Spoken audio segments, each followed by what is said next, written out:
네, 안녕하세요. 김여욱입니다. 자, 이번 시간에는 홀로렌즈 2에 대해서 설명을 해드리려고 합니다. 자, MWC에서 발표된 재밌는 디바이스 두 가지가, 첫 번째가 애저 키넥트라고 하는 제품이 있었고, 두 번째가 바로 이 홀로렌즈 2입니다. 일반적으로 사람들은 홀로렌즈 쪽에 아마 관심이 더 갈 것 같은데요.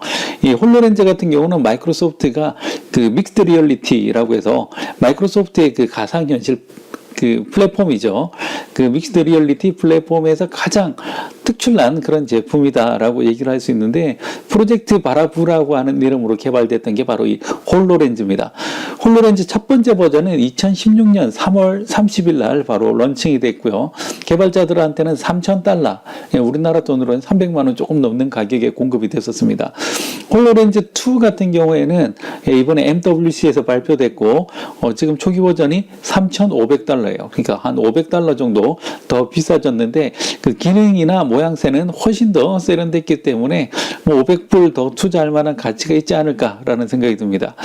자, 그 다음에 이 디스플레이 같은 경우에는 요 눈앞에 디스플레이가 달려있죠. 그래서 이 디스플레이를 통해서 홀로그램을 바로 볼 수 있게끔 해주는데, 2K씩 이렇게 끊어서 2K씩 끊어서 사용을 하는 걸로 알고 있습니다. 자, 일반적으로 우리가 영상이나 이런 것들이 지금 4K가 굉장히 대중화되고 있잖아요. 그래서 그 4K 기술을 이용을 해서 2K씩 나눠서 쓰지 않을까라는 생각이 드는데, 이런 식으로 사용하는 사례들이 꽤 많아요.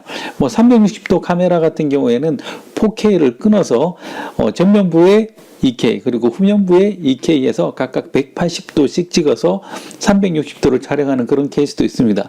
그래서 4K를 2K씩 갈라서 사용하는 사례가 뭐 아예 없는 사례는 아니다라는 얘기를 드렸고요.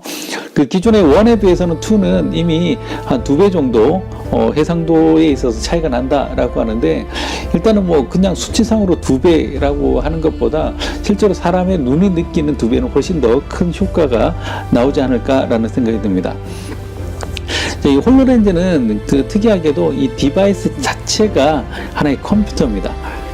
그래서 다른 VR 제품들 같은 경우에는 이 렌더링을 하기 위한 파워를 컴퓨터를 이용을 해서 공급을 받아요. 그래서 이런 긴 선을 이용을 해서 PC하고 연결해서 사용을 하거나, 아니면은 뭐 무선으로 전송을 한다고 했는데 무선 전송 프로젝트들은 거의 다 실패했습니다.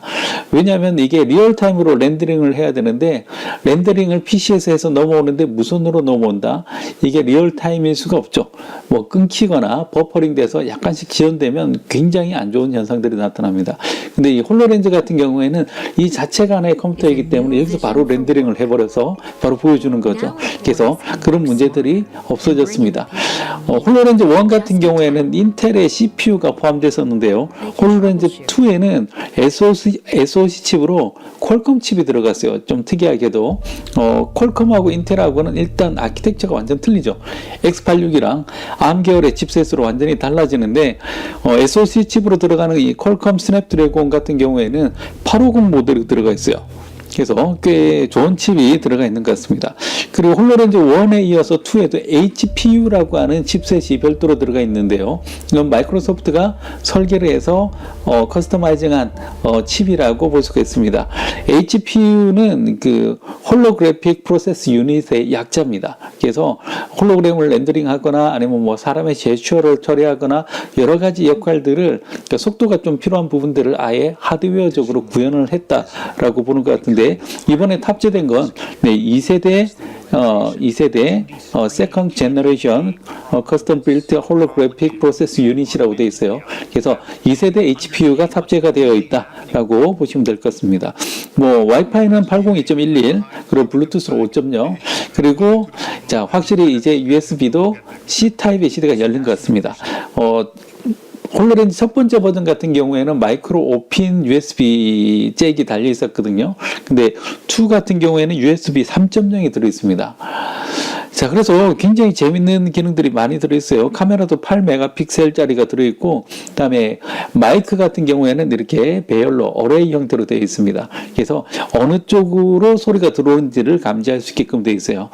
자, 센서가 중요합니다. 앞선 시간에 제가 애저 키넥트 센서에 대해서 설명을 해드렸는데, 애저 키넥트 센서가 바로 이 홀로그래픽을 관장하는 이 홀로렌즈 2에 바로 장착이 되어 있습니다.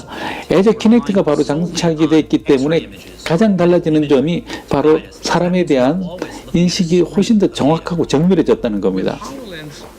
이게 어마어마한 차이를 낳게 되는데요. 홀로렌즈 1 같은 경우에는 홀로그래픽이 이렇게 떠 있어도 사람의 시선으로 거기를 선택을 하고요. 보통 그런 걸 할 때 앞에 도트가 하나 나와 있거든요. 그래서 이 점으로 해당되는 오브젝트를 선택을 하고 나면 클릭만 손가락으로 할 수 있었어요. 손으로 그걸 잡거나 돌리거나 사이즈를 늘리거나 하는 건 되지 않았다는 겁니다. 다시 말해서 손을 인식하는 거랑 홀로그래픽이랑 따로 놀고 있었다는 거예요. 근데 홀로렌즈 2에서는 애저 키넥트라는 아주 고성능의 센서가 들어가면서 사람의 손을 바로 인식하고 이 손의 위치나 방향이나 이런 것들을 제대로 인식을 할 수 있게 됐다는 겁니다. 그래서 홀로렌즈 2에서는 바로 앞 보이는 그래픽을 바로 잡아볼 수도 있고요. 자꾸 돌리거나 아니면 사이즈를 늘리거나 하는 작업들이 됐다는 겁니다. 단순히 스펙으로 비교하기에는 너무 큰 차이가 일어났다는 거죠. 그래서 홀로렌즈 2가 돌아가는 걸 보면 홀로렌즈 1만 봐도 정말 신기하고 대단하다라고 생각을 했는데 홀로렌즈 2가 되면서 갑자기 홀로렌즈 1이 굉장히 어떻게 저런 걸 보고 내가 그렇게 좋아했지라는 생각이 들 정도로 이 둘의 차이는 굉장히 큽니다. 그리고 이 큰 차이는 바로 애저 키넥트라고 하는 디바이스가 홀로렌즈 2에 삽입이 되면서 일어나는 결과가 아닐까라는 생각이 듭니다. 뭐 그 외에도 IMU라고 되어 있는 이 유닛 안에는 뭐 악셀러미터, 그다음에 자이로스코프, 그다음에 뭐 지자기 센서 등등이 여러 가지가 들어 있습니다. 자, 그런데 뭐 사례들도 보면 굉장히 많은 사례들을 지금 벌써 만들어내고 있어요. 필립스하고 같이 뭐 의료 사례를 만든다든지, 아니면 뭐 벤틀리, 아니면 또 PTC 여러 회사들과 함께 협력을 하는 걸로 보이고요. 1차 출시국에 지금 한국이 없습니다. 안타깝게도. 그래서 이건 아마 랭귀지 베리어가 있어서 생기는 문제가 아닐까라는 생각이 드는데 1차 출시국에는 오스트레일리아, 캐나다, 그다음에 프랑스, 그다음에 독일, 그리고 아일랜드, 뉴질랜드, 유나이티드 킹덤, 그다음에 미국 뭐 이렇게 있습니다. 안타깝게도 1차 출시국에는 한국이 없습니다. 근데 뭐 이번에는 좀 더 대중적인 모델로 잘 만들어냈으니까 조만간 한국에도 출시가 되어서 굉장히 또 재밌는 효과나 그리고 좀 이번에 2를 보면 좀 제대로 뭔가 만들어 볼 수 있을 것 같아요. 홀로렌즈 1 같은 경우에는 개발 플랫폼이 그 유니티 3D였습니다. 그래서 유니티 3D에서 게임 만들 때 쓰던 그런 뭐 그 파츠들을 가지고 바로 활용을 할 수가 있었어요. 근데 홀로렌즈 2도 역시 유니티로 개발될지는 아직 알려진 바는 없습니다.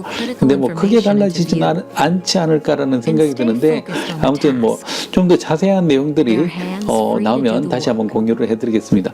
지금까지 제가 알려드린 내용들은 지금 홈페이지에 가보시면 스펙이 어느 정도는 공개가 돼 있어요.